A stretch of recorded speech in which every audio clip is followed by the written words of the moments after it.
सगळे मराठी आता सावध राहा. जर आचारसंहितेच्या आत आपल्याला आरक्षण नाही दिलं, कारण त्यांना दिलंय, जर आपल्याला दिलं तर एक सुद्धा निवडून आलं पुरेचे पुरे पडले पाहिजे.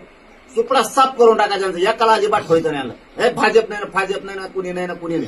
दोन्ही मुख्यमंत्री नाही, दोन्ही उपमुख्यमंत्री नाही, कोण नाही. आपल्या शेजार जागा फटका झाला. मी आता हे ऐकलंय, त्यांचा अध्यादेश काढलाय, त्यांचा मार्ग मोकळा केला. मराठ्यांचा जर आता आरक्षणाचा मार्ग मोकळा केला, पुरे संपल्या पाहिजे. ह्याकडेच त्याकडे एक बी जातवान तुम्ही मराठी असाल ना तर एक बी राहिलं नाही पाहिजे आता.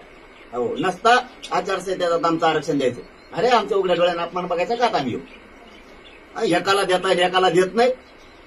कोणतं सरकार चालवतं तुम्ही? मूर्खपणा लावलाय. आता सुट्टी नाही. आता यांना ज्याचं होत नाही त्यांचं झालंय.